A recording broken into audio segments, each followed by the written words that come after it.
মাঠে ডিম পেড়েছে পাখি, তাই খেলা বন্ধ ১ মাস। পরিবেশ সচেতনতার এক ব্যতিক্রমী দৃষ্টান্ত স্থাপন করল অস্ট্রেলিয়া।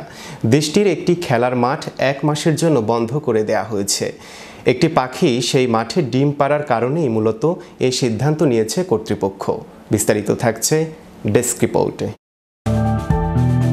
মাঠে ডিম পেড়েছে পাখি, তাই খেলা বন্ধ ১ মাস। পরিবেশ সচেতনতার এক ব্যতিক্রমী দৃষ্টান্ত স্থাপন করল অস্ট্রেলিয়া। দেশটির একটি খেলার মাঠ ১ মাসের জন্য বন্ধ করে দেওয়া হয়েছে।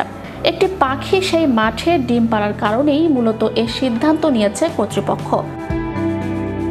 অবিশ্বাস্য হলেও সত্যি, একটি পাখির জন্য অস্ট্রেলিয়ায় পুরো একটি স্টেডিয়ামকে ১ মাসের জন্য বন্ধ ঘোষণা করেছে কর্তৃপক্ষ। মাঠের মাঝেই বাসা বেঁধে ডিম পেড়েছে প্লোভার পাখি।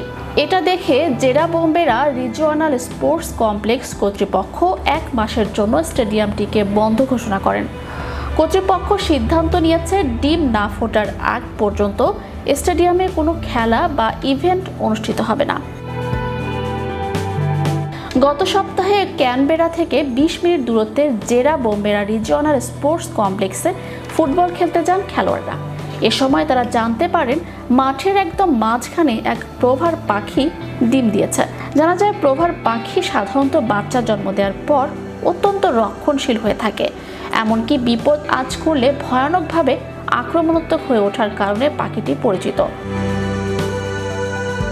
এ সময় তারা ডানা ঝাপটে তীব্র শব্দ করে এবং ঝাঁপিয়ে পড়ার মাধ্যমে বাসার কাছ থেকে অনধিকার প্রবেশাধিকারীদের দূরে সরিয়ে রাখার চেষ্টা করে।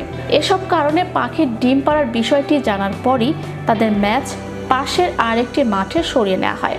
স্থানীয় কাউন্সিল ইয়াহু নিউজ অস্ট্রেলিয়াকে জানিয়েছে আঞ্চলিক স্পোর্টস কমপ্লেক্সের কৃত্রিম ফুটবল মাঠে একটি প্লোভার ডিম দিয়েছে, যে কারণে স্থানীয় বন্যপ্রাণী সংস্থা ওয়াইল্ড কেয়ারের পরামর্শে ক্লাব ম্যাচগুলো পাশের মাঠে সরিয়ে নেওয়া হয়েছে।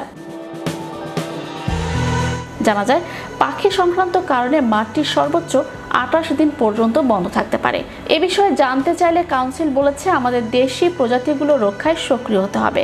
ডিম সরানো প্রয়োজন হলে বিশেষজ্ঞদের আনতে হবে এবং সংশ্লিষ্ট স্থান থেকে অনুমতি নিতে হবে। এদিকে এমন সিদ্ধান্ত নেওয়ার কারণে স্থানীয় ফুটবল দলগুলোর প্রতি কৃতজ্ঞতা জানিয়েছে কাউন্সিল। এর পাশাপাশি তারা খেলা ও অনুশীলন সরিয়ে নিতে সহযোগিতা করেছে এবং কর্তৃপক্ষকে বিকল্প মাঠের ব্যবস্থাও করে দিয়েছে বলে জানা গেছে। Channel Europe sports desk.